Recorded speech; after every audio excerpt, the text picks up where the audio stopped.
Bien, à quoi ça sert les primitives?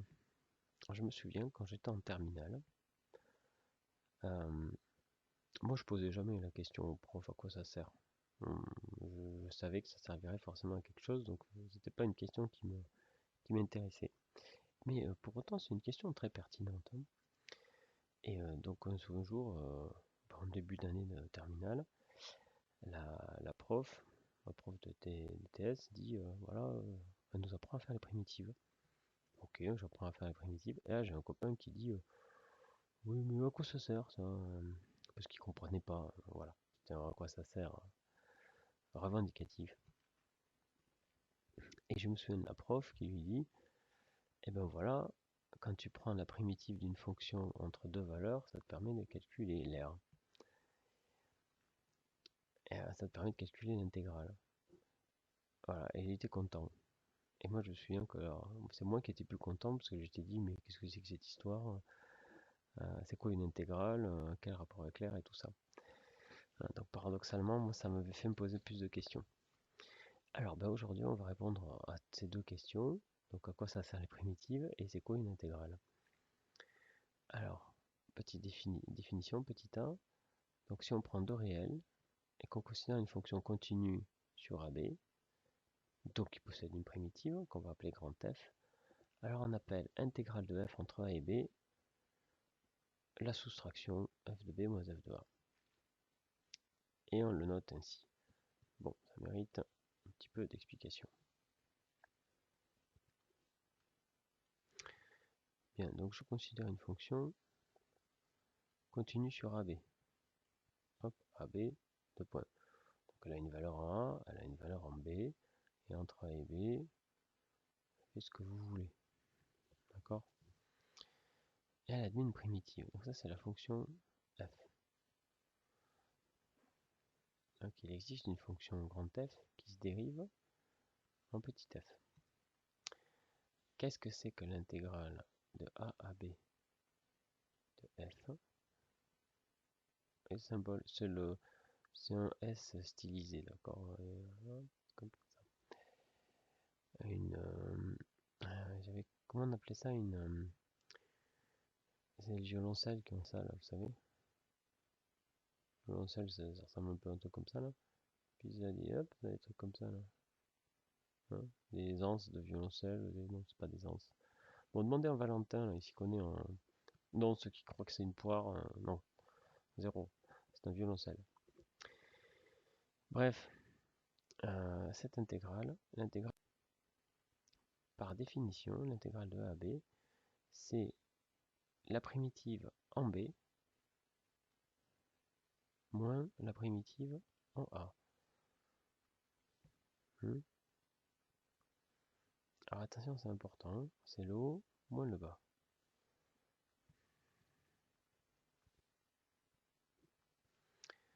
Bon, et c'est quoi le rapport avec les airs? Eh bien tout simplement, ça on va le voir à la rentrée, mais je vous le dis déjà, là vous avez une courbe. Cette courbe, vous regardez l'air qu'elle fait en traçant les verticales entre la courbe et l'axe des abscisses. Vous voyez comme ça. Et là, ça génère une aire, une surface. Et bien, incroyable, cette surface, que je vais appeler, tiens, petit s, pour surface, elle est exactement égale à cette intégrale. Donc le calcul intégral, c'est le calcul des surfaces. Et bien, grâce à la dérivation et la primitivation, de manière générale à l'intégration, on est capable de calculer des aires. Et ça, c'est pas du tout évident de calculer cette aire sans cette situation-là. D'accord? On peut calculer des aires de rectangles, de carrés, éventuellement de disques. Bon, d'accord. Mais là, bon courage, hein, avec vos méthodes classiques. Bon, alors voilà à quoi ça va servir l'intégrale, et voilà pourquoi c'est utile de les calculer. Et bien justement, on a cet exercice sympathique où on a 1, 2, 3, 4, 5, 6 intégrales à calculer. Alors avant d'aller plus loin, Une intégrale, ce n'est pas une primitive. Une primitive, c'est une fonction. D'accord? Une intégrale, c'est la soustraction de deux valeurs d'une fonction. Donc une intégrale, c'est un nombre. Alors c'est un nombre qui peut être positif ou négatif. Je vous précise tout de suite. Si par exemple, si j'intègre une fonction et qu'elle prend des valeurs négatives, toujours pareil, mon 1 il est là. Tiens, je vais changer, je vais mettre 1 et 2. J'intègre la fonction entre 1 et 2. Et voilà ma fonction. Je fais ça là. D'accord? Donc l'air entre la fonction et l'axe des abscisses, ça va être ça. Sur 1, 2. Et bien cette aire, elle sera strictement négative. Parce que ce sera l'intégrale de 1 à 2 de f. Et comme f est négative, on va voir que ça implique que l'intégrale est... Allons-y pour la première de ces mesdames. Quand i égale l'intégrale de 0 à 1 de x moins 1 sur x carré moins 2x plus 3 carré dx. Ah, je ne vous ai pas parlé de ça. Ne vous inquiétez pas. Je vous parle tout de suite de dx, qu'on appelle l'élément différentiel.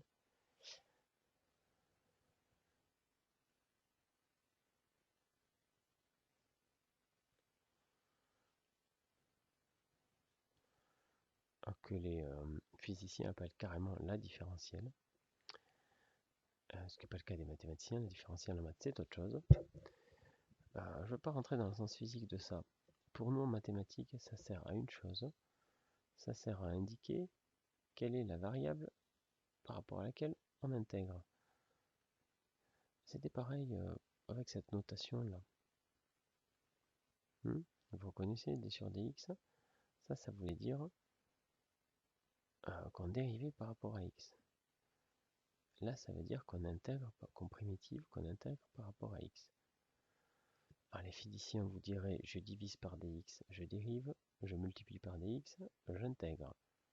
Je laisse aux physiciens ce genre de choses, mais c'est pas complètement idiot. C'est un petit peu ça. Un petit peu. Bon, tout à l'heure, je vous ai écrit, de même que je pouvais écrire f' égale, d'accord, sans les x, et bien je peux écrire intégrale de a à b de f égale, sans les x. Mais si d'aventure je veux mettre la variable, c'est-à-dire si je veux intégrer une expression, et bien je suis obligé de mettre le dx. De même que quand je voulais dériver une expression, j'étais obligé de mettre le d sur dx. Ok?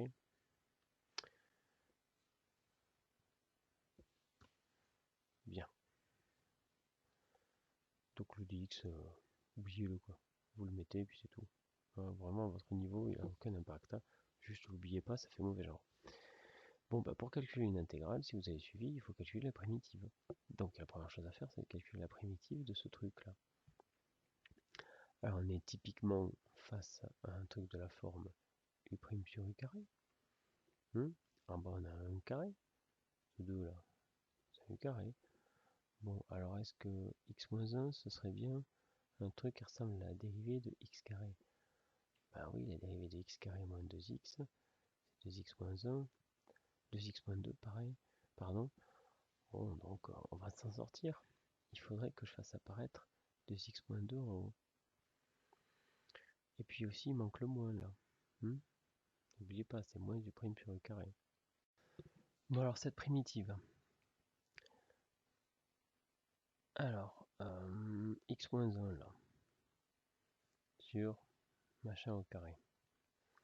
Alors, on a vu qu'il fallait faire apparaître 2x moins 2. Bon, faisons apparaître 2x moins 2. Sur x carré. Ça y est, je me remets à écrire bizarrement. Donc là, il faut que je mette un demi devant. On est d'accord. Donc ça, c'est égal à quoi? 2x moins 2, c'est donc la dérivée par rapport à x de x carré moins 2x plus 3 sur x carré moins 2x plus 3, le tout au carré. Il y a un demi devant. Bon, là, je suis content parce que j'ai fait apparaître u' sur u carré. Du coup, je sais qu'une primitive de x-1, une primitive sera... Alors je réfléchis parce que je voudrais lui donner un nom à cette primitive. Là c'est agaçant, je suis en train de tout vous décomposer, mais vous verrez quand vous aurez pris l'habitude, vous calculerez l'intégrale directement et la primitive directement à l'intérieur. Et donc on n'aura pas besoin de donner un nom à la primitive. Mais là il faut que je lui donne un nom, sinon vous n'allez pas suivre. Donc c'est tout ça là, ce qu'on appelle l'intégrande. Vous vous souvenez, ce qu'il y avait sous le radical, c'était le radicande. Et ce qu'il y a sous l'intégrale, c'est l'intégrande. C'est pareil. Mais du coup, grand f de x, la primitive de petit f de x, qu'est-ce que c'est? Alors, petit f de x, c'était de la forme u' sur u carré.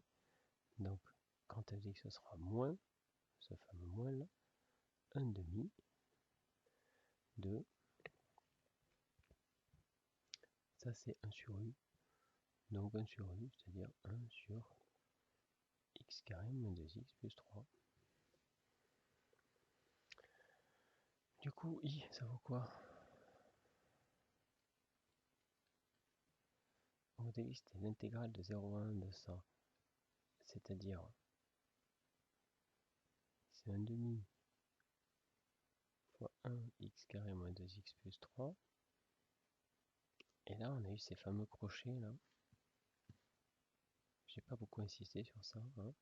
Le crochet B et A comme ça.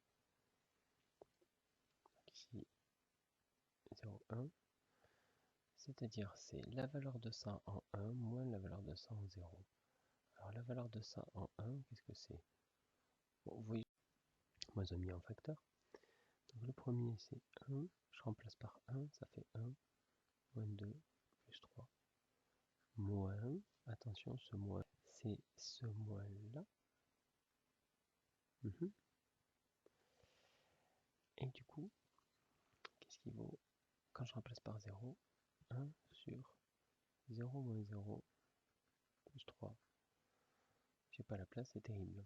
Ça me fait moins 1 demi, facteur de... Alors, 1 demi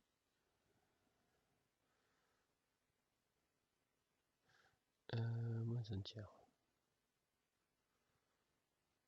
etc. J'ai plus la place de finir le calcul. Hein. Bien. Bah pour J à présent.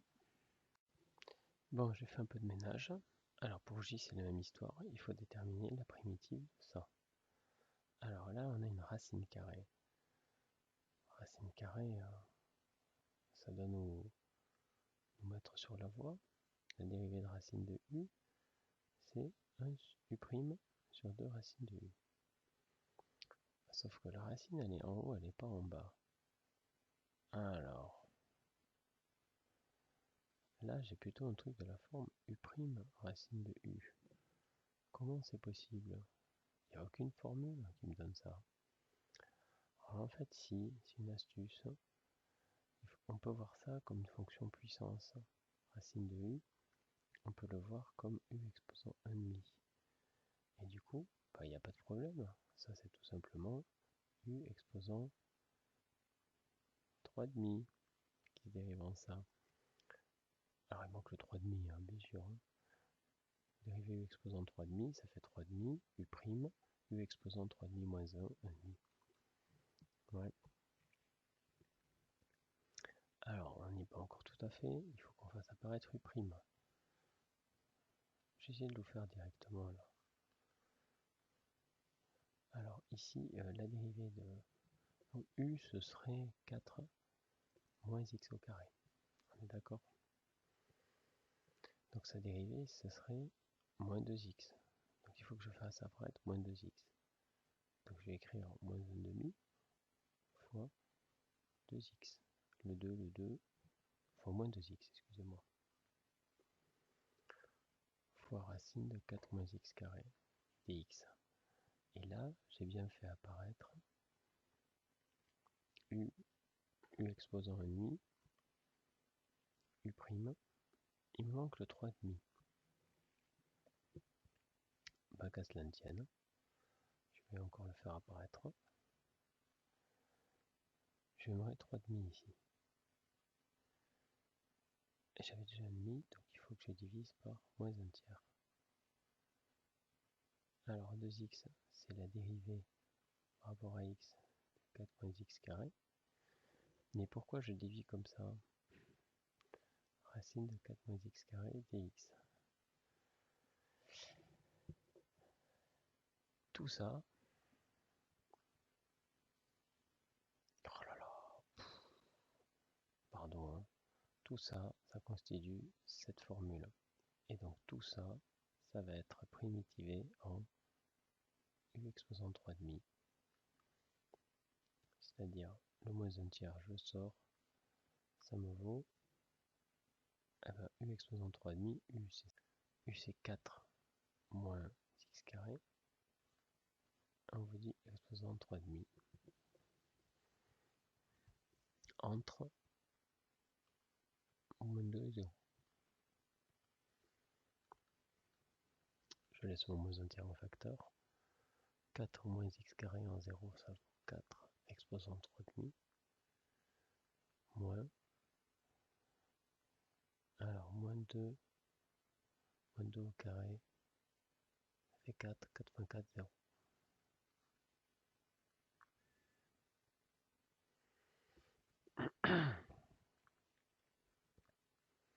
Ça vaut donc moins 4 exposant 3,5 sur 3. Alors maintenant, moins 4 exposant 3,5, ça vaut quoi? Eh bien, exposant 3,5, c'est exposant 3 divisé par 2, c'est-à-dire exposant 3, c'est 4 au cube, exposant 1,5. Ou si vous préférez, 4, 1,5 exposant au cube. Mais 4 exposant 1,5, c'est racine de 4. C'est donc 2. Donc ça fait 2 exposant 3, ça fait 8. Moins 8 tiers. J vaut moins 8 tiers. Bien, calcul K. K est égal à l'intégrale de 1 à 1 sur E de ln de t carré sur t. Bien, alors il s'agit de déterminer la primitive de cette intégrande-là. Alors ce qu'on remarque tout de suite, c'est qu'il y a un carré, et pas en bas, en haut. Donc ça nous fait tout de suite penser à la dérivée de u puissance n, qui se dérive en n, u', u exposant n-1. Bon, mais ici, c'est pas n, si c'est n-1 que je veux, ça veut dire qu'ici, je dois avoir 3 pour obtenir 2. Donc j'aurai 3 u', u carré. Le u carré, je l'ai. Le u de t, c'est ln de t. U' de t, c'est donc 1 sur t. Est-ce que j'ai 1 sur t? Oui, j'ai 1 sur t. Il me manque le 3. Donc il faut que je fasse apparaître un 3. Je vais faire apparaître un 3. Soit vous le faites apparaître, soit vous dites, comme vous voulez, hein, soit vous dites, ben, du coup, si j'ai uniquement u', u carré, ben, la primitive c'est u cube sur 3. C'est la même chose, c'est le même raisonnement. Du coup, la primitive de ln carré sur t, c'est u cube sur 3, c'est-à-dire c'est ln de t au cube sur 3 entre 1 et 1 sur E. Alors, petite précision sur cette notation là. Ln de t, si je le mets au carré, je peux l'écrire aussi comme ça. Ou avec sans parenthèse, peu importe. Hein, le carré est mis avant. Exactement comme on écrivait cosinus carré t, on écrivait cosinus carré t comme ça. D'ailleurs, je dis cosinus carré t, vous voyez, je dis pas cosinus t carré, parce que cosinus t carré, c'est ça. C'est radicalement différent. On fait de la parenthèse. Bon, là je dois effectuer ma soustraction. Donc le 1 tiers il peut sortir. J'obtiens ln de 1 sur E au cube moins ln de 1 au cube. Ce qui me fait 1 tiers facteur de... Alors, ln de 1 sur e. Il faut que je calcule, il faut que je transforme ce 1 sur e en e. Ça c'est facile, c'est e exposant moins 1. Moins ln de 1, bah ln de 1 ça fait 0 au cube. Ce qui nous fait 1 tiers. Ln de e exposant moins 1, ça fait moins 1 au cube. Moins 0 au cube, bon, moins 0. Donc au final, moins 1 au cube, ça fait moins 1, divisé par 3, moins 1 tiers. Terminé pour K. L égale intégrale de pi sur 6 à pi sur 2 de cosinus t, sinus t sur sinus t dt. Bon, bah toujours pareil, il faut déterminer la primitive de cosinus t sur sinus t. Ah ça nous rappelle quelque chose, ça, cosinus t sur sinus t serait pas tangente? Non, ça c'est sinus sur cosinus, attention.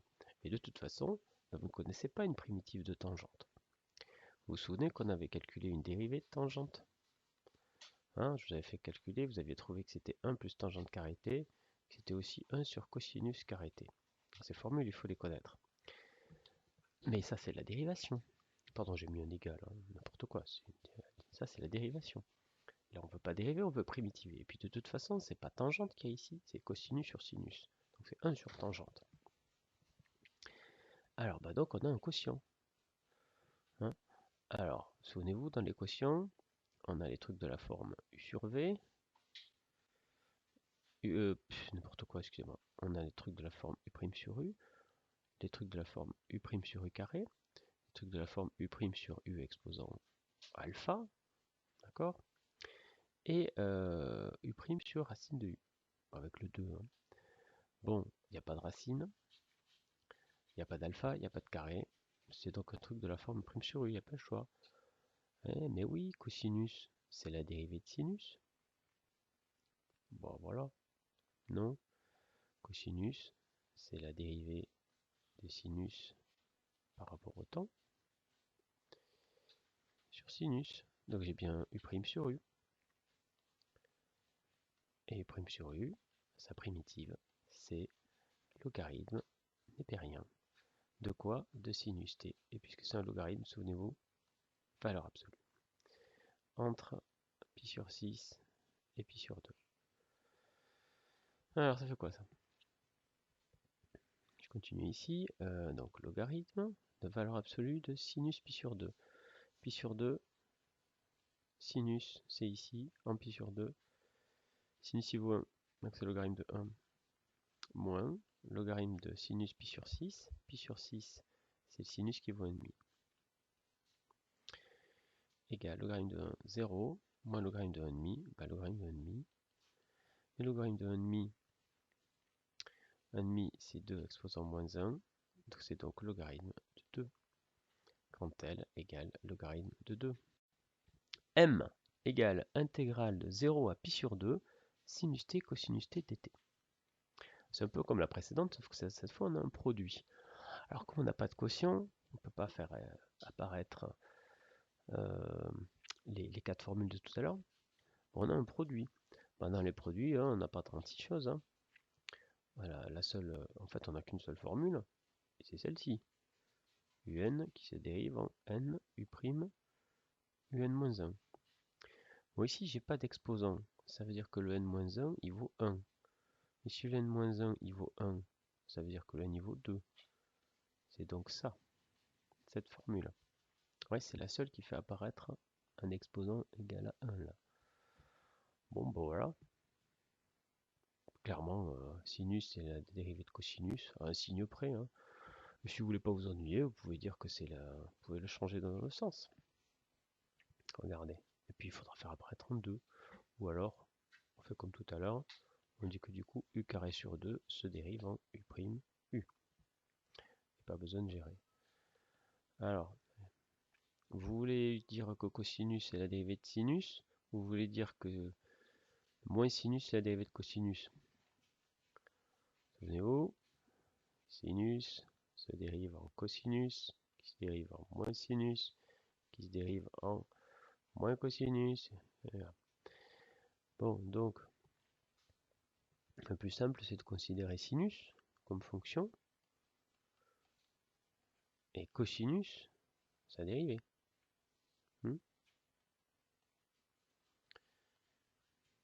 D'accord? La sinus c'est la fonction, et cosinus c'est sa dérivée. Cosinus c'est bien la dérivée de sinus. J'intègre entre 0 et pi sur 2. Bon, j'ai donc écrit un u', du coup ça, sa primitive, c'est u carré, donc sinus carré t, divisé par 2, compris entre 0 et pi sur 2. Bon, le 1/2 peut être mis en facteur, comme d'habitude. Ça me fait donc sinus carré de pi sur 2, moins sinus carré de 0. 1/2. Sinus carré de pi sur 2, sinus pi sur 2, ça vaut 1. Ça me fait donc 1 au carré. Moins sinus de 0, ça vaut 0. 0 au carré. Ça fait 1/2. N égale l'intégrale de 0 à pi sur 4 du produit 1 plus tangente carré t, tangente t. C'est la dernière. Bon, alors là, ça semble clair, on va avoir besoin de la fonction de tangente. Hein? Alors, c'est quoi la dérivée de tangente? Je vous l'ai déjà rappelé tout à l'heure. C'est 1 plus tangente carré t, ou encore, pardon, décidément, la dérivée... non, pardon, j'avais bien écrit, j'avais bien mis le prime. J'avais bien écrit tangente prime. Donc c'est bien égal. La dérivée de tangente, c'est bien égal à 1 plus tangente carré, qui est égal à 1 sur cosinus carré t. Bon, 1 plus tangente carré, on l'a. Tangente, ok, on a clairement un truc de la forme u'. C'est donc un truc qui se primitive en u carré sur 2, c'est ce qu'on vient de voir pour l'intégrale grand M du coup d'avant. Bah allez. C'est donc tangente t au carré sur 2. Entre 0 et pi sur 4. Et aucune raison d'écrire l'intégrale en primitive directement. Voilà, c'est directement écrit, vous pouvez balancer le résultat. Alors, ce qui nous fait toujours pareil, 1/2 en facteur, tangente pi sur 4 au carré, moins tangente 0 au carré. Alors, tangente c'est ici, pi sur 4. Pi sur 4 c'est la moitié. Pi sur 4, vous devez savoir que c'est l'endroit où le sinus et le cosinus sont égaux. Donc la tangente pi sur 4, ça vaut 1, donc 1 au carré. Tangente en 0, ça vaut 0. Ça vaut 1/2, comme celle d'avant. Voilà, on a terminé l'exercice et terminé pour le travail de cette semaine. Vous voyez qu'elles ne sont pas du tout évidentes, toutes ces primitives et toutes ces intégrales. Travaillez-les bien, vous aurez ça au contrôle la semaine prochaine.